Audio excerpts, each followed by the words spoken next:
Estamos hasta las 10 por la RZ Radio. Y ahora tenemos en comunicación esta entrevista que veníamos anunciando desde el día de ayer. Vamos a charlar y está con nosotros y desde ya le agradecemos la comunicación Santiago Manoukian, titular de una de las consultoras que sigue a diario las principales variables económicas, que es Ecolatina. Marita Gangay y Augusto Mazón te saludan. Santiago, muy buenos días, bienvenido a Realidad 21. Augusto, Marita, muy buenos días. Gracias por invitarme. No, al contrario, un placer, gracias a vos. Bueno, Santiago, nosotros todos los días aquí en Realidad 21 hablamos de la economía, de la inseguridad, es un magazine de actualidad. Y la economía creo que es uno de los problemas más importantes que tenemos los argentinos desde hace muchos años, pero ya que te tenemos con nosotros y bueno, para que la gente también pueda ir entendiendo un poco, porque a veces los políticos nos explican la economía desde un lugar que nosotros como ciudadanos comunes no entendemos. Pero vos, ¿cómo definís la economía actual argentina? Bueno, la economía claramente está atravesando un periodo de una crisis, Ujú.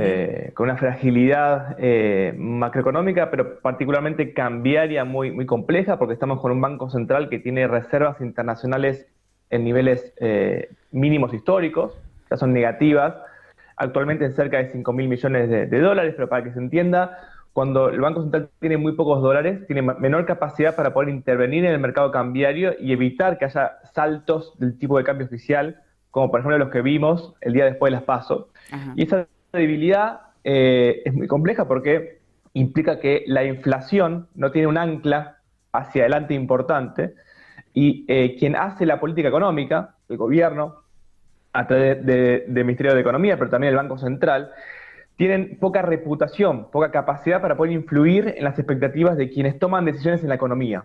Esa debilidad de no tener confianza, reputación, es la que está haciendo que esta devaluación que tuvimos el día pospaso se esté trasladando muy rápidamente a los precios, por ejemplo. Entonces, es clave el recuperar esa confianza, esa reputación. Hay bancos centrales como en Estados Unidos, donde a veces incluso los presidentes, ya solo con hablar, el poder de su palabra hace que los mercados se muevan para uno o para otro lugar, sin siquiera tomar alguna decisión. Bueno, eso es algo que Argentina tiene que recuperar. Pero digo, volviendo un poco a la economía, estamos viendo una inflación que se ha acelerado fuertemente en agosto. Nosotros terminamos nuestro relevamiento la semana pasada, Ujú. nos dio un 11,2% de aumento del IPC en GBA, dos dígitos mensuales, que hace mucho tiempo que Argentina no tenía, marcó un récord para nuestro relevamiento que comenzó allá por 2007. Y para septiembre probablemente también veamos algún registro de dos dígitos mensuales, porque esta devaluación que tuvimos a mitad de mes se contagia al mes siguiente, pero recuerden que la inflación es un promedio mensual de precios, Ujú. y nuestra proyección ya para este año es de una inflación del 160%, Oh. dando cuenta de que la inflación podría moderarse un poco cuando veamos nuestros registros de la segunda quincena de septiembre. Octubre podría dar algo moderado también, pero ya no volviendo al 6% mensual que tuvimos en junio o julio, que igual ya era muy alto. Sí. Y nos vamos acostumbrando a convivir con una inflación donde cada uno de los que toman decisiones van ajustando sus precios, sus salarios a la inflación pasada y van alimentando lo que nosotros llamamos una inercia inflacionaria muy elevada hacia adelante. Esa Ujú. inercia después va recibiendo shocks como los que recibimos ahora, que hacen que esos pisos que tiene la inflación vayan siendo cada vez más elevados. Así que estamos conviviendo entonces con una inflación que se acelera, con una fragilidad cambiaria muy relevante y después con una pobreza también creciente, ¿no? Una situación socioeconómica muy compleja para Argentina. Antes incluso de este episodio estimábamos que la pobreza, todavía no conocemos el dato oficial, pero en algunas semanas lo vamos a conocer, estaría superando el 40% de la población, la pobreza. Ujú. Y en ese sentido, la caída de poder adquisitivo, que el año pasado cumplió 5 años consecutivos, esperamos que este año también se sume un año más, sean 6 años consecutivos de caída del salario real en Argentina, que es 20% en promedio más bajo de lo que era en 2017. Ujú. Así que no tengo demasiadas buenas noticias para darles en ese sentido, porque estamos viviendo claramente una realidad que todos la estamos percibiendo, a veces no hace falta que yo la cuente. Claro. Le diría que cuando uno escucha el discurso del gobierno, lo único que suelen destacar mucho es el empleo. Y Sí. es un punto interesante porque el empleo en Argentina está creciendo, eso es cierto, los datos oficiales lo muestran. El problema es que ese empleo que se está generando, que permite que el desempleo sea del 7%, relativamente bajo, es mayormente empleo de baja calidad y de bajos ingresos, como yo comentaba recién. Y cierro con esto, entre 2018 y 2023, el 75% del empleo nuevo que generó la economía fue informal o cuenta propista.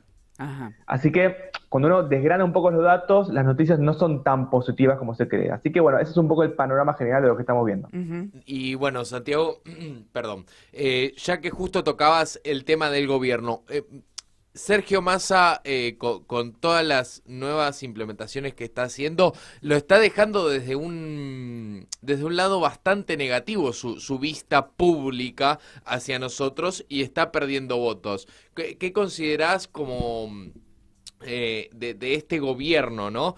¿Qué pueden hacer en estos 3 meses como para reducir un poco y tal vez que para diciembre, porque acá con Marita lo que siempre comentamos es que todos, o sea, se va a retrasar todos los pagos, todos los aumentos hasta noviembre. Entonces, después de noviembre que explotamos, tenemos 100% de inflación en un mes, no sé, un 20%, volvemos a los 2 dígitos. Bueno, ya lo acabo de mencionar, ¿no? Bueno, pero esa percepción que tenés vos, y un poco está la respuesta en tu pregunta, ya da cuenta de que el gobierno, justamente lo que decía yo, tiene muy pocas herramientas para influir en las expectativas. Ya sabemos que cuando hay un congelamiento, en algún momento eso se da vuelta. Ya Ujú. sabemos que cuando hay un acuerdo de precios, eso es momentáneo y después esa inflación reprimida vuelve a estar si vos no atacás los problemas de fondo que tiene la economía argentina. Y eso mismo que percibís vos, lo perciben todos.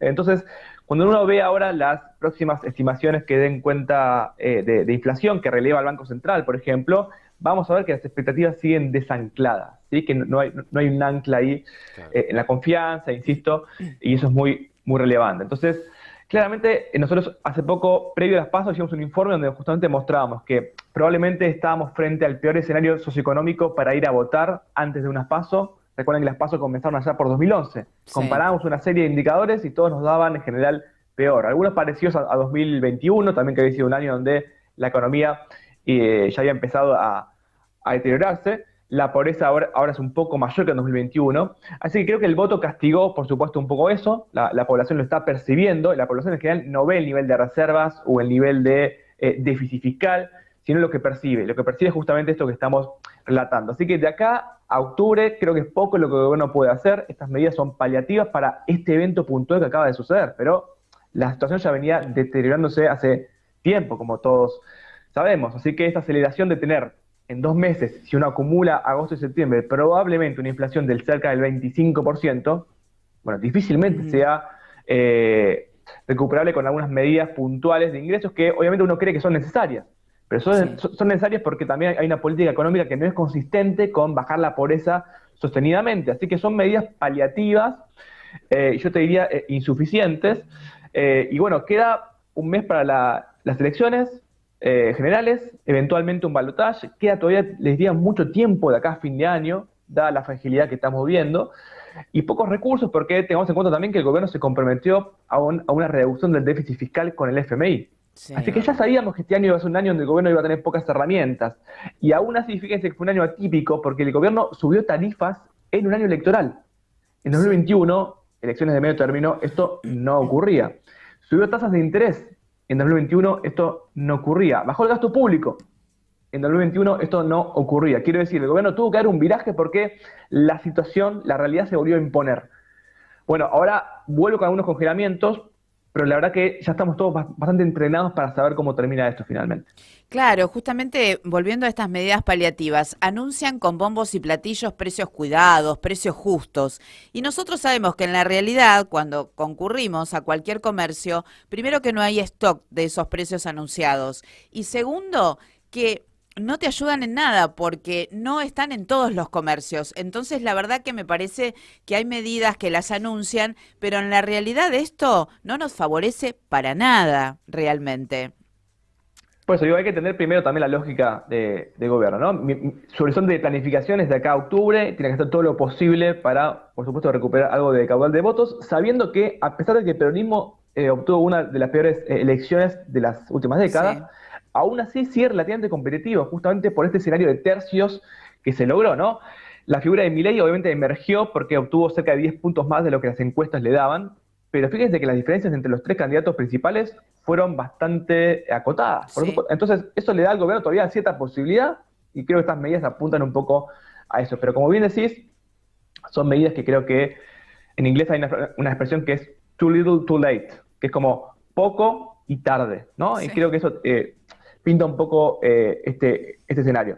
Como bien decís, el escenario de acuerdo de precios, además de reprimir inflación eventualmente, como yo decía antes, tiene en cuenta únicamente en general a los supermercados y hipermercados. Y la población más pobre, nosotros hemos hecho varios informes al respecto, consume mayormente en autoservicios de barrios, pequeños comercios. Ahí en general el acuerdo no llega, No. porque tampoco hay un acuerdo grande con productores de alimentos. Ahí siempre decimos que es muy difícil hacerlo. Sobre todo, fíjense en la carne de vacuna. La carne de vacuna, en promedio, en cañuelas, en el mercado mayorista, subió cerca del 50% en agosto. Ya Sí. eso se comenzó a trasladar a las góndolas y nosotros, en nuestro reglamento, nos dio un incremento del 25% de la carne en agosto al consumidor directamente.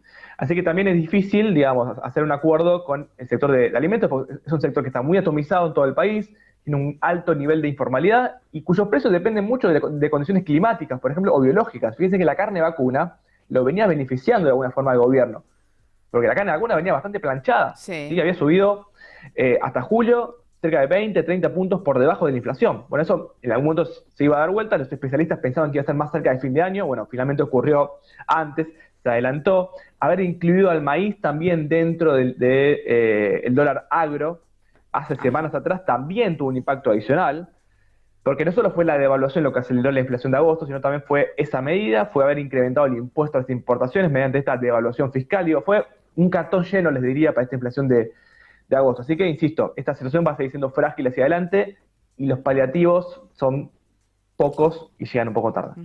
Y bueno, Santiago, entre el lunes y ayer se supo este nuevo dólar soja 5, este dólar que no va a tener como un precio final, que se va a poder utilizar otro tipo de divisas para los exportadores.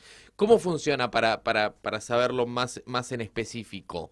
Porque como no se aclaró, y creo que el gobierno está fallando un poquito en dejar en claro las cosas para la gente, para los exportadores, para los importadores en general. Sí, yo coincido en esa apreciación. A ver, recordemos primero que los dólares soja comenzaron allá por septiembre del año pasado. Después hubo uno en diciembre, después hubo uno en abril, en mayo. Se fueron confundiendo también con el llamado dólar agro, ¿no? El Sí, dólar agro también incorpora una serie de economías regionales. En ese momento no incluyeron a la soja particularmente. Pero ¿cuál es el punto acá? Vos tenés un tipo de cambio atrasado al cual nadie quiere vender porque lo consideran muy barato, pero todos quieren comprarlo. Eso te genera ya un desbalance cambiario donde tenés un exceso de demanda de dólares, insisto, y poca oferta. Entonces, al principal sector que te lo genera, al agro, vos ya a partir de septiembre del año pasado, cuando le otorgaste un incentivo, bueno, el sector está todo el tiempo esperando que se lo otorgues de vuelta, porque sabe que tiene ese poder de negociación. Entonces, ahora vuelve de vuelta la discusión, ¿no? Porque las liquidaciones del agro se desplomaron después del último dólar agro, y particularmente las de soja también siguieron bajas. Entonces, el gobierno lo que intenta es darle un tipo de cambio preferencial, desdoblarle al sector. Ahora bien, a diferencia de septiembre, diciembre, donde la medida era muy clara, vos tenés un tipo de cambio mucho más alto al cual ibas a poder liquidar tu cosecha, esta última medida creo que agrega ruido y no queda demasiado clara. El punto es, a vos te dejarían tener un 25% de lo que vendés de libre disponibilidad, que vos eventualmente podrías venderlo a un tipo de cambio paralelo, por ejemplo, financiero, un tipo de cambio claro. MEP, que es bastante más alto, como sabemos, y eso te daría un tipo de cambio implícito neto un poco más alto, ¿no? De cerca de 450 pesos. Si vos vendés una parte al oficial y una parte a ese.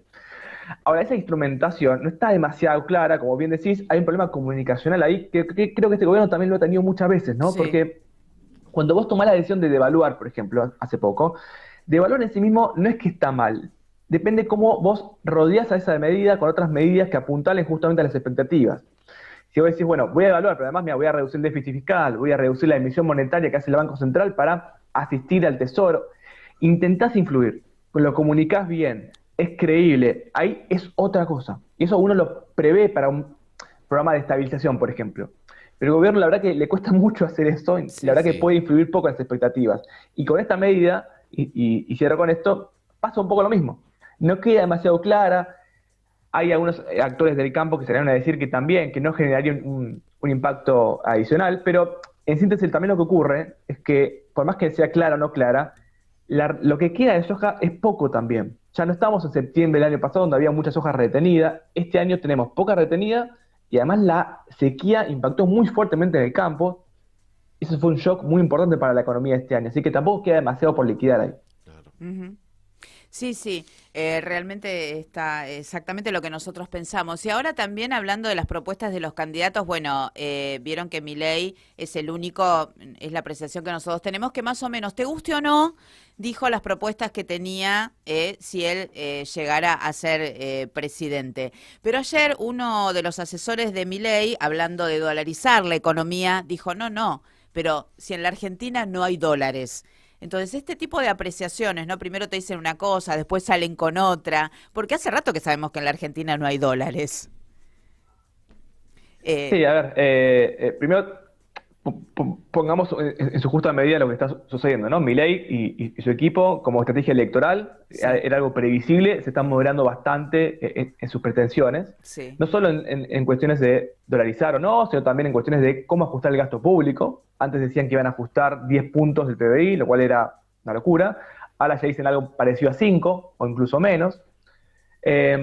Algunos ya dicen que no van a poder abrir la economía de un día para el otro, sino que hay que hacer algunos cambios previos antes. ajá, Esa Claro. moderación te diría que era un poco previsible. Ya empezamos a ver una Bullrich que a través de Melconian empieza a dar cuenta un poco más de su programa económico, algo también que era esperable, porque les faltaban definiciones a ese espacio. sí, ¿Sí?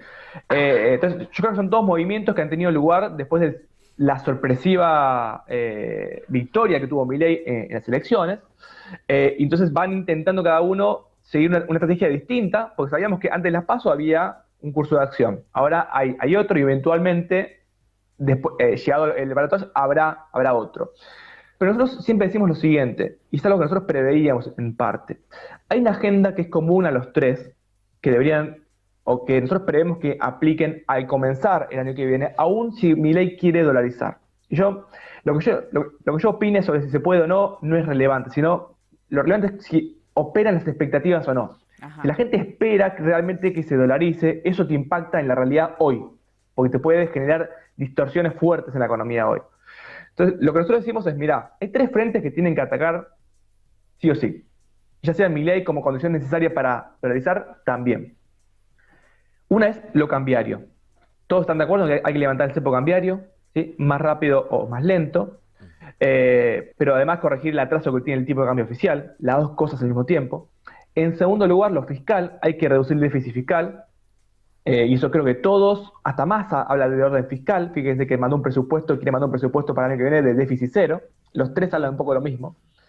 Y en tercer lugar, la cuestión inflacionaria, porque cuando vos levantás el cepo y corregís el tipo de cambio y además querés reducir el déficit fiscal y vas a tener que subir tarifas de vuelta, eso impacta en los precios.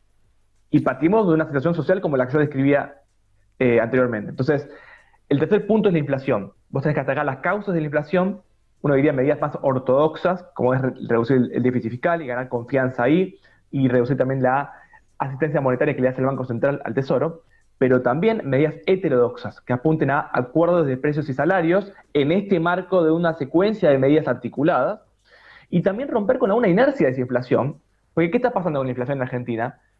Nosotros nos vamos defendiendo del aumento de precios acortando la duración de los contratos. El alquiler, piensen por ejemplo, que antes duraba un año, a veces hay ahora contratos informales que duran 6 o 3 meses, y sí, lo vamos indexando a la inflación del pasado. ujú, Bueno, toda esa mirada tiene que cambiar, el próximo gobierno tiene que generar un rotundo cambio en las expectativas, ¿no? Porque si eso no ocurre y seguimos viendo por el espejo retrovisor a la inflación, vamos a seguir ajustando precios por la inflación pasada. De esa manera nunca vas a moderar la inflación. Así que en síntesis yo creo que esos tres elementos, esos tres pilares, siempre que escuchan a los candidatos lo van a escuchar hablando más o menos de eso. sí, Obviamente que hay, digo, matices.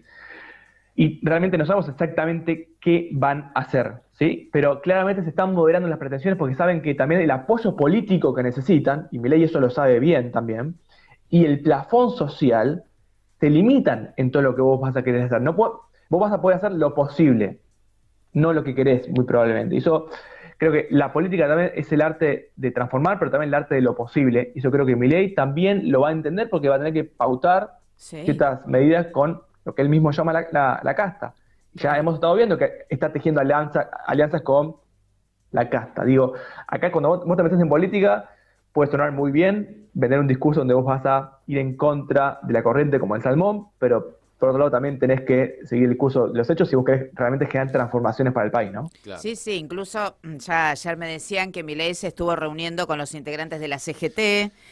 Bueno, sabemos que de acá a octubre se están reuniendo con diferentes sectores, ¿no? Porque, bueno, hay que acordar algunos parámetros. Y yo me sumo a la pregunta de Marita sobre la dolarización de Milei. Sería un plan totalmente a largo plazo, ni siquiera a mediano plazo, unos 10, 15 años, Santiago, ¿no? Para que funcione bien y que Argentina se transforme en tal vez lo que era antes, exportaciones, importaciones y sin tanto déficit fiscal. Bueno, claro, nosotros creemos que para eventualmente dolarizar no es imposible hacerlo, porque creemos que las mejores condiciones serían tomar una serie de medidas previas que estabilicen la economía, y la verdad que muchas de esas medidas son consistentes también con recuperar el valor de nuestra propia moneda. Por lo tanto, nosotros decimos, mira, si vos lográs hacer eso, que sería una condición necesaria para dolarizar, ya probablemente no necesites dolarizar. Por supuesto que ese camino es más largo, es más tedioso, requiere acuerdos, pero es más sustentable también. Y quiero dejar bien en claro, nosotros no creemos que sea probable implementar la dolarización en 2024. En todo caso, se podría discutir para más adelante. ¿Pero por qué fundamentalmente? Porque, aún siendo elegido Javier Milei como presidente, hay 3 condiciones que vos tenés que reunir. La primera es un apoyo interno. Vos tenés que sancionar por ley la dolarización. No podés imponerla por una consulta popular o por un plebiscito. Y también necesitas algún apoyo externo del Tesoro o del gobierno de los Estados Unidos, ¿sí? Eso también es importante destacarlo. En segundo lugar, vos requerís un elevado financiamiento o endeudamiento para conseguir esos dólares que hoy no los tenés, frente a una aguda escasez de reservas, como yo comentaba antes, y además el exceso de pesos que tenés en la economía argentina. Y tenés que canjear eventualmente. Y en tercer lugar, yo creo que justamente lo que decía recién, una serie de medidas que vos tenés que tomar previamente, corregir el tipo de cambio, alinear precios relativos, reducir el déficit fiscal, reformas adicionales, y mientras vos tomás todas esas medidas, eso lleva un tiempo, no es un día para el otro. Por lo tanto, en la práctica, dolarizar no puedes hacerlo tan rápidamente. Bueno, también nos están dando la razón los propios equipos técnicos de Milei. Sí. ¿No? Hace poco Marra dijo que probablemente tampoco iban a poder instrumentarlo en la primera etapa de la gestión, ¿no? En los primeros 4 años. Así que, digo, algo de eso, de teorema de Baglini, ¿no? Cuando uno se va acercando al poder, va moderando un poco sus pretensiones. Y acá cierro con esto. Nosotros creemos que Milei, al obtener este resultado, también empieza a creer que realmente puede llegar a ganar. Sí. Y eso le cambia un poco la cabeza a quien va a gobernar. Tiene que empezar a pensar las cosas desde otra forma. De una forma mucho más realista. ¿Cómo? De una forma un poco más realista. Perdón que te corte ese, Teo. No, está bien, pero cuando le preguntan, por ejemplo, por el sindicalismo, hace poco escuché una entrevista, no lo ataca tanto como uno pensaría que lo atacaría hace meses atrás. Sí. Digo, hay que pactar, hay que acordar, y sabés que aún ganando las elecciones, el apoyo en el Congreso que vos tengas de tus legisladores va a ser reducido. ¿Sí? Así que eso también es una restricción. Ahora, para venderle al electorado la dolarización, la lucha contra la casta, que son los principales eslogans de campaña, es sencillo. Y nosotros después tenemos que estar explicando un poco este análisis que hacemos, pero electoralmente, por supuesto que ha sido muy efectivo. Exactamente. Santiago, muchísimas gracias por este contacto. Te volveremos, por supuesto, a consultar antes de las elecciones. Quizás tengamos otra comunicación con vos. Así que, Santiago, muchísimas gracias. Lo pueden seguir en Instagram, a Santiago Manoukian. Y bueno, otro día vamos a hablar un poquito más extenso de qué es Ecolatina y cómo ustedes están trabajando y sacando los diferentes parámetros de la economía argentina. Muchas gracias, Santiago. Hasta pronto. Cómo no, muchas gracias a ustedes y hasta la próxima. Gracias. Así pasaba Santiago Manoukian por Realidad 21, titular de Ecolatina. Nosotros hacemos una breve pausa y ya seguimos en el último tramo de Realidad 21.